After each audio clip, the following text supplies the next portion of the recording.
Pas d'inquiétude pour les commerçants qui s'approvisionnent en province. Leurs marchandises sont autorisées à passer les barrières pour approvisionner la population quinoise en denrées alimentaires. Malgré les conséquences dues à cette décision, ces commerçants, interrogés par nos reporters, demeurent convaincus de l'efficacité de cette mesure prise par les présidents de la République pour combattre cette maladie. Diedo Mwamba et Yannick Bokechou pour les détails dans ces reportages. Alors que le coronavirus progresse en RDC et décime des vies, le confinement de la ville-province de Kinshasa à d'autres provinces se pointe pour limiter la propagation de cette pandémie. En tout cas, moi je suis pour qu'on ferme ces frontières. C'est une bonne décision, puisque beaucoup de Congolais ne respectent pas les mesures prises par les autorités. Vous pouvez même le constater à Kinshasa. Nouvelle qui fait déjà craindre à certaines personnes dépendant des activités interprovinciales, comme ici, dans ce parking, au centre des activités des denrées alimentaires de Congo central. Grossistes, détaillants et courtiers redoutent les risques économiques et financiers sur les activités.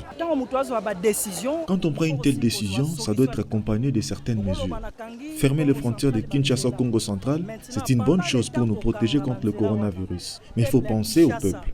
Si on ferme ces frontières, comment nous allons nous retrouver avec des activités? Le courant est très instable, alors il n'y aura plus de Brest et nous n'aurons pas d'activité. Malgré la progression visible de la pandémie et ses conséquences, ces dames ont bravé ces mesures au péril de leur vie.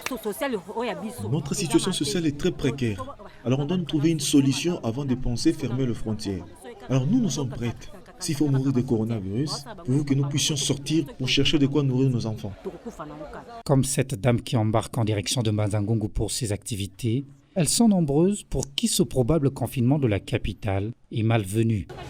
La route de Congo central est notre mère nourricière, parce qu'elle est proche de Kinshasa. Nous sommes alors dépendants des activités entre Kinshasa et cette province. Ça nous alimente de toutes sortes de denrées alimentaires. La fermer aujourd'hui, c'est nous asphyxier. Là, il faudra nous approvisionner.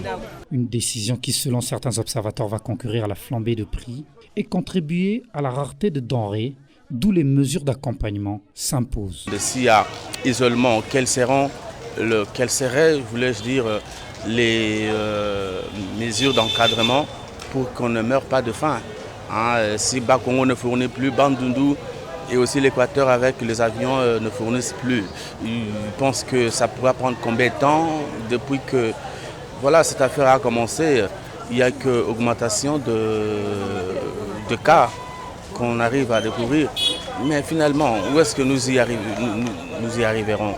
Isoler Kinshasa des provinces pour stopper la propagation de Covid-19, une décision certes salutaire, pourtant son impact sur l'économie sera fâcheux. Toutefois, il reviendra aux Kinois de recourir à une discipline drastique.